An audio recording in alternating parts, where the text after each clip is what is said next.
तुझ में हिम्मत है तो चला मैं गोली, चला गोली। भगवान की कसम सर, वो पांचों खून। सर मैंने कोई गलती नहीं की। मैं नहीं की है।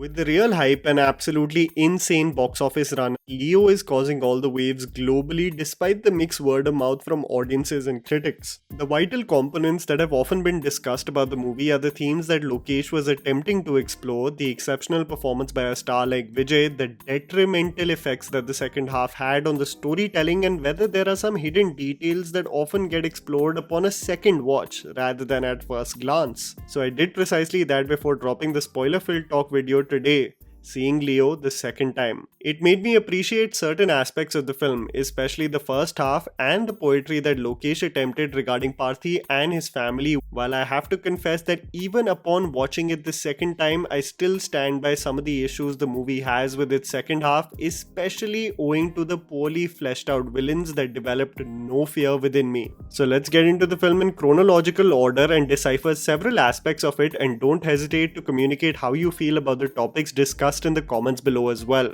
What I acknowledge, especially upon the second viewing, was what Lokesh was trying to establish with respect to the relationship that Parthi shares with the hyena. The choreography and capturing the animal aside, there is an empathy that the animal rescuer cum cafe shop owner has for the animal, because he understands how the animal reacts when deserted from his pack. This parallel is set from the word go, Parthi stating that the animal may be running out of fear and people mistake their demeanor and hunt it down. This is essentially the description of Parthi's life currently. An individual running away from his past who has incorporated a peaceful life with his family, but his past only wants to hunt him down. I realized my analysis initially of the animal was restricted to the action choreography and the CGI, whereas the theme essentially was to understand how Subramani was going to be an ally throughout the screenplay. This theme being established for me from the onset actually made the integration of Subramani's entry to save Trisha and the daughter effective this time. I will still say visually it has hiccups, as it's always tough to make a totally computer generated animal believable, especially in close spaces. I do still stand by the fact that Anirudh could not really leave an imprint in the screenplay, something that he is usually capable of in all of his recent films, but a part of his album that I believe does not get enough credit is the exceptional title card he has designed for Thalapathy Vijay.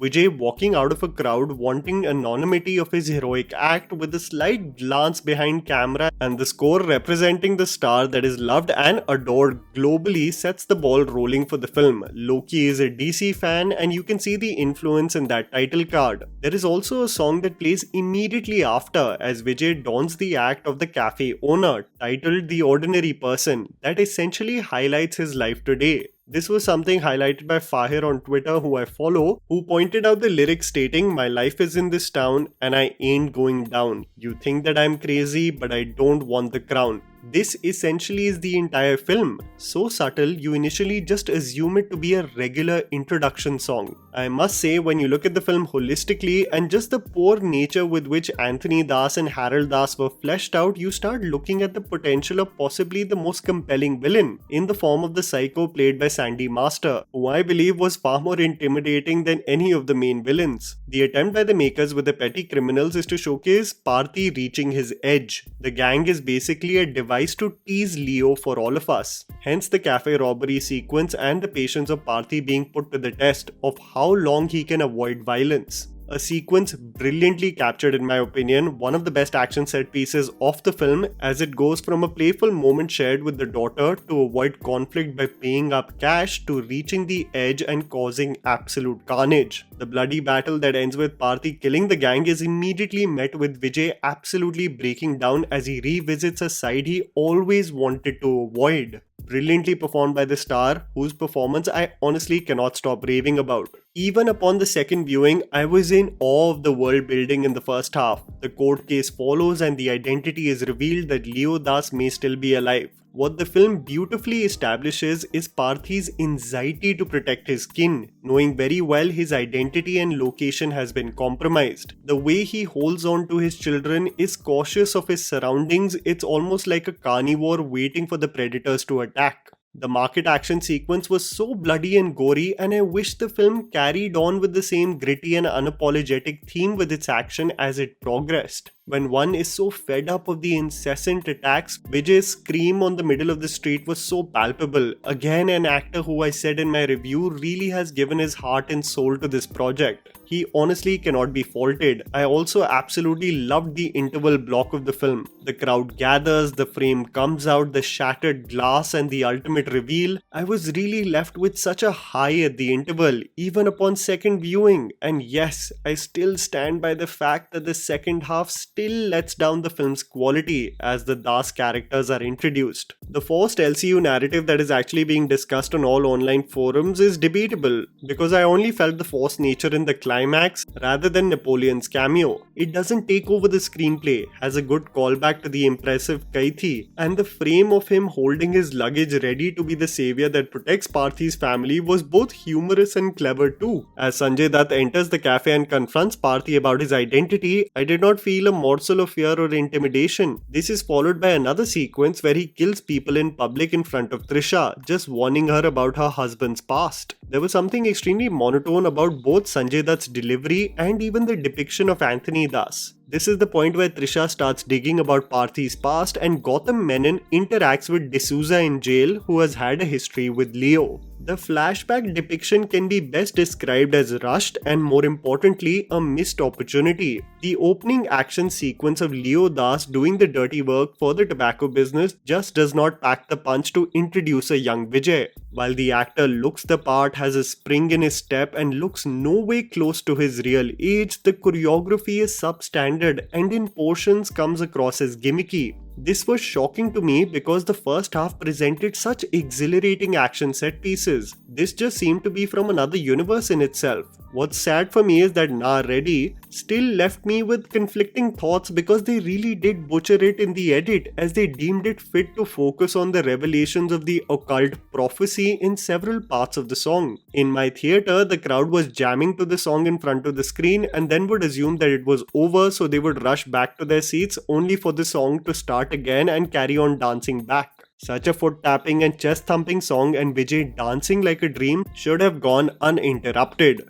Again, as the eccentricities of Anthony and Harold Das are showcased in such quick succession, you really don't feel an iota of fear from his evil angelical ways. Some people had rightly pointed out that the time spent with the petty criminals in the first half could have easily been spent on establishing the Das duo early on versus just a rapid form of events like it happened in the final edit of the second half. Animal and human sacrifices because of a crazy belief should be scary on paper, but its depiction was lukewarm at best, not having the evil tonality that Lokesh was looking for. The twin angle with Madonna Sebastian is barely established, so to develop a strong emotional bond with the characters is almost impossible. When Elisa dies in a crossfire, you barely feel anything. This made the origin story quite weak, and I know that there are theories floating around that D'Souza is an unreliable narrator, and he may be telling a fake origin story, so the possibility can exist that the entire flashback is just a smokescreen. But I actually think that gets totally nullified in the last scene as Leo kills Harold. He looks back at his memories and there exists a photo of a young Leo with his sister, establishing that they were twins. His emotional reaction of the photo makes me assume that he did lose her in battle that happened in the factory and which he managed to escape or was rescued from. If you nullify D'Souza and his story completely, it won't make sense that Leo actually reminisces alone about something that just did not happen. I absolutely loved the scene in which Vijay breaks down in front of Trisha, heartbroken that his wife did not trust him and is snooping around trying to come to the bottom of his origin story. The emotional rant followed by a calming carol to his daughter, who abruptly wakes up to finally expressing himself once again. Vijay is a revelation in this scene. The kiss also is so organic and natural. I wonder why people are not talking about it enough. The tension builds up so perfectly in the scene for the characters to momentarily get intimate with one another. The question being, if Leo is Parthi, is he just gaslighting Trisha? But if the origin story is a hoax and there was just a doppelganger, then he was just being honest? I think the origin story being a hoax is just a terrible theory. An exceptionally acted and written scene indeed. It almost seemed like Lokesh loved Parthi and his family dynamics so much he put all his effort in that portion and couldn't care less about the Das origin story. The homage by Lokesh to Kamal Hassan's filmography and Tamil cinema is also clear, naming the hyena Subramani from the 1982 film Moondram Pirai. The Mahanadi embrace mid-argument and even going out of his way to kill Anurag Kashyap in his universe, just for the sake of it being his biggest wish. The car chase sequence, even upon the rewatch, is slightly comical, especially the casual nature with which Parthi absolutely dips Napoleon as he transitions to drive a car. The CGI is slightly distracting and the combat sequence isn't as exciting as one would have liked in an ultimate showdown of Leo versus Anthony Das. I know many people are getting versions of the film where Vijay revealed himself to be Leo. I got the version where he reveals his identity to Anthony after beating him up, and to Harold before he kills him, so in two separate occasions. It's crazy to me that people are actually getting different edits to the story dependent on the format in which they are watching the film. The Home Alone traps and Subramani to the rescue wasn't as much of a sticking point for me upon second viewing, but the one versus all factory sequence as Harold's men are entirely incompetent to stop Leo becomes slightly tiring. I actually think if Lokesh stuck around with the same grounded gore-like theme with his action like in the first half, it would have hugely benefited the film. Burning the factory, walking away, finally at peace with the family, Vikram's call to Leo almost seemed like they had history with one another. This puts into question how Vikram ties into Leo's life.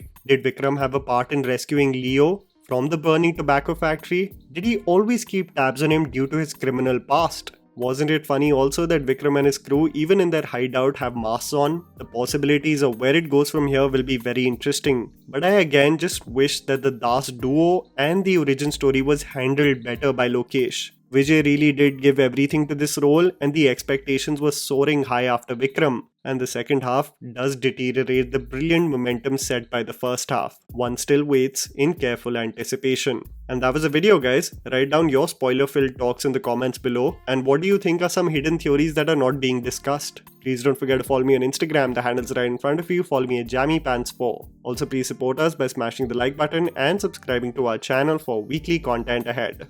Thank you for watching.